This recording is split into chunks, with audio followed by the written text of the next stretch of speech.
Reading the Quran leaves very little to the imagination that Muhammad equates himself with Allah in hundreds of verses. More of them I found also in the Hadiths. What are your impressions?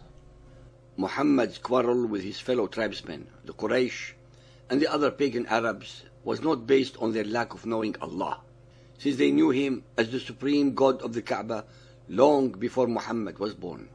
The whole of Muhammad's calumny and diatribes in his Quran against the pagan Arabs was simply because they associated other gods with Allah.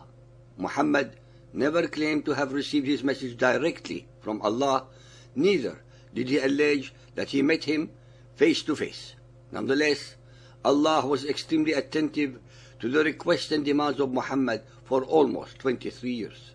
All of Muhammad's revelations were very conveniently descended or revealed to him as and when he needed them. Each revelation was to justify an action, a deed, or a desire that Muhammad committed or required. These revelations became more and more frequent, as well as invariably very specific as time progressed. It seems that Allah was very mindful of Muhammad's needs, political, religious, judicial, as well as carnal, sometimes on a daily basis. Even his teenage, very young wife was surprised enough to tell the following. Sahih al-Bukhari Hadith 6.311, narrated by Aisha. I used to look down upon those ladies who had given themselves to Allah's apostle, and I used to say, can a lady give herself to a man? But when Allah revealed, you, O Muhammad, can postpone the turn of whom you will of them your wives, and you may receive any of them whom you will, and there is no blame on you if you invite one whose turn you have set aside temporarily. Chapter 33.51. I said to the Prophet, I feel that your Lord hastens in fulfilling your wishes and desires. Allah of the Quran is a very severe and unmerciful God to all of humanity, his own creations, excepting, of course, to Muhammad and his followers, upon whom he showers rewards both on earth and infinitely greater ones in paradise. Allah of the Quran gives divine sanctions to Muhammad and his followers to murder, rape, pillage, loot, enslave, and plunder all of humanity who do not believe in his unity and in Muhammad as his messenger. It is the only belief system in human history which arrogates to itself that it alone should be the only one to exist on the face of the earth, and which has declared total war on all of humanity to achieve this divine purpose. During his Meccan period, when Muhammad was weak and with little support, he was very humble vis-à-vis Allah. His verses during this period were conciliatory, meaningful, and similar in tone and content to the Hebrew prophets that he assiduously and slavishly tried to emulate. His attitude changed dramatically, and for the worse, after he became the head of a piratical and terroristic criminal organization based in Medina.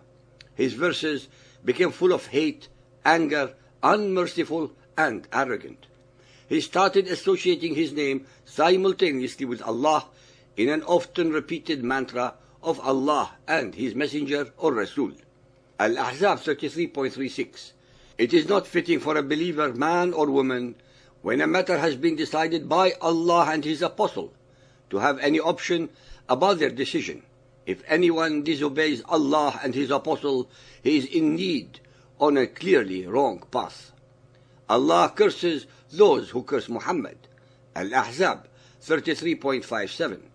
Those who annoy Allah and his apostle, Allah has cursed them in this world and in the hereafter, and has prepared for them a humiliating punishment.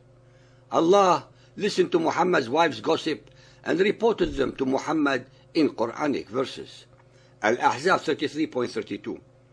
O consorts of the Prophet, ye are not like any of the other women. If ye do fear Allah, be not too complacent of speech, lest one in whose heart is a disease should be moved with desire. But speak ye a speech that is just, and establish regular prayer, and give regular charity, and obey Allah and his apostle. When Muhammad lusted for Zainab, the wife of his adopted son Zayd, the usual convenient revelation was descended, overturning centuries of Arabian tradition, allowing Muhammad to take her away from his son. Al-Ahzab 33.37. Behold, thou didst say to one who had received the graces of Allah and thy favor, retain thou in wedlock thy wife and fear Allah. But thou didst hide in thy heart that which Allah was about to make manifest.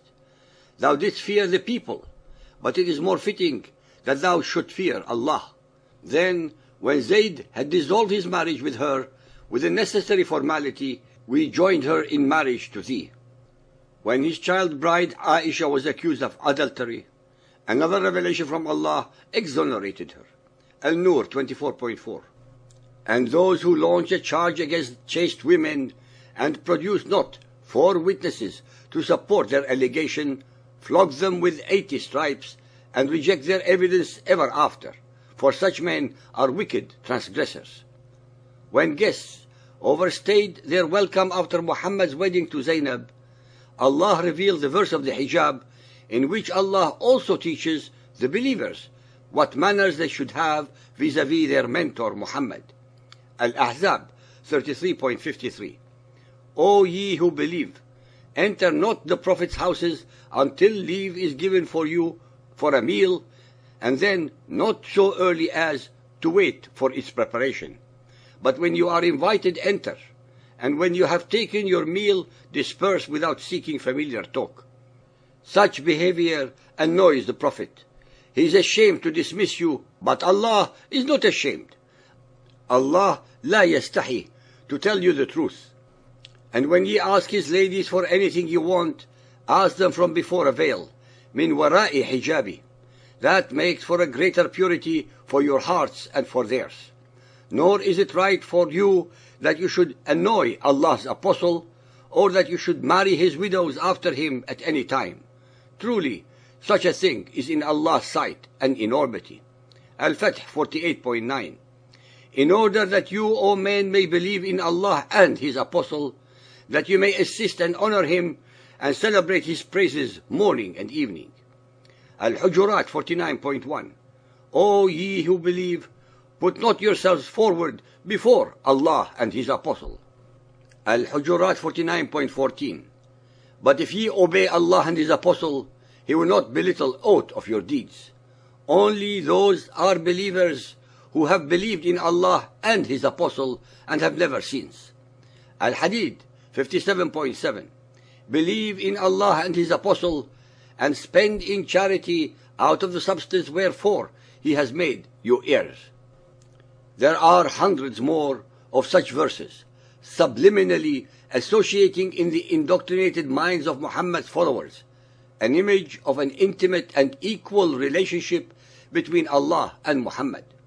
So much so that one cannot find a single instance of the calligraphies of Muhammad's name that is not equal in size and height to that of Allah in any mosque or piece of art. Muhammadans revere Muhammad in greater and more violent measures than Allah, as they have demonstrated repeatedly, from Salman Rushdie's satanic verses to the Danish cartoons.